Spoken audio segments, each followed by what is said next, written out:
Interview 1.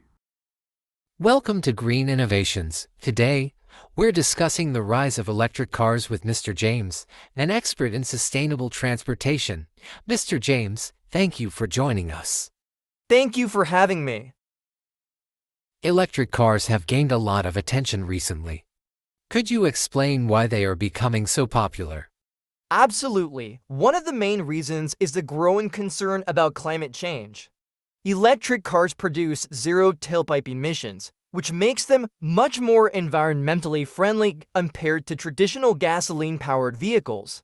Additionally, advances in battery technology have made electric cars more efficient and affordable, with many models now able to travel long distances on a single charge. Governments around the world are also offering incentives and subsidies to encourage people to switch to electric vehicles. What are some of the challenges facing the widespread adoption of electric cars? One of the biggest challenges is the lack of charging infrastructure. While more charging stations are being built, there are still many areas, particularly in rural locations, where charging an electric car can be difficult.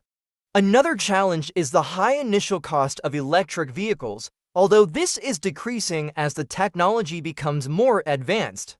Lastly, there are concerns about the environmental impact of producing the batteries used in electric cars, particularly in terms of the raw materials needed. What do you think the future holds for electric cars?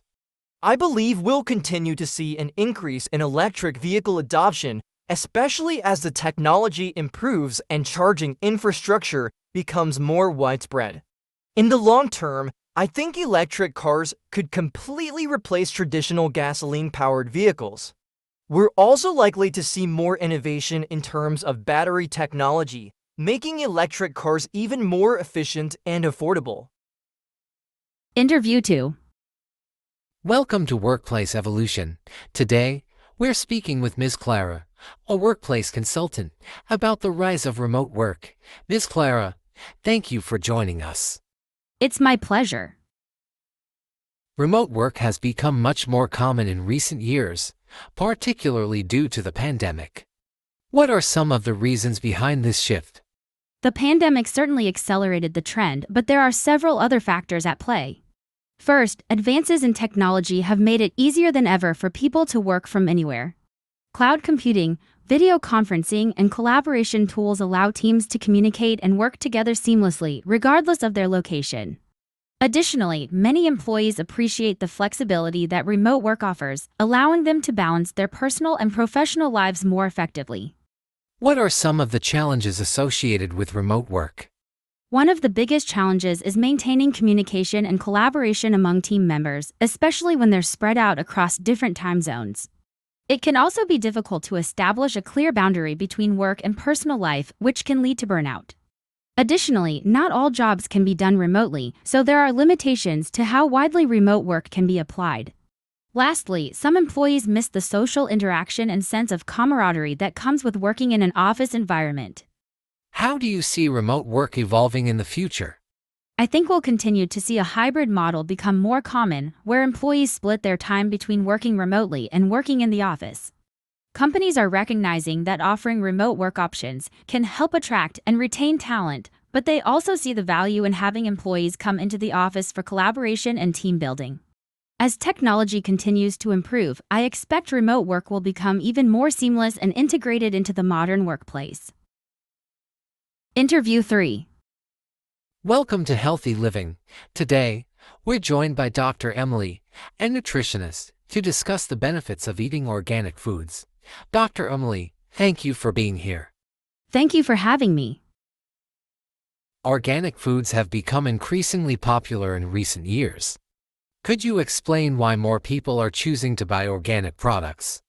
One of the main reasons people choose organic foods is because they believe they are healthier. Organic foods are grown without the use of synthetic pesticides, fertilizers, or genetically modified organisms (GMOs), which many people prefer to avoid. Additionally, some studies suggest that organic foods may have higher levels of certain nutrients, such as antioxidants, compared to conventionally grown foods.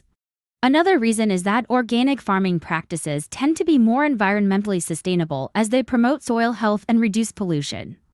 Are there any challenges or downsides to eating organic? One of the main challenges is cost. Organic foods are often more expensive than conventionally grown foods, which can make them inaccessible for some people. There's also the question of availability. Organic options may be limited in certain areas, particularly in rural communities. Additionally, while organic farming is better for the environment, it typically requires more land and labor, which can limit its scalability. Do you think the popularity of organic foods will continue to grow? Yes, I believe the demand for organic products will continue to rise, particularly as more people become aware of the potential health and environmental benefits. However, I also think it's important for consumers to do their own research and make informed decisions based on their individual needs and preferences. While organic foods have their benefits, they're not the only option for maintaining a healthy diet, and it's possible to eat healthily without exclusively buying organic products.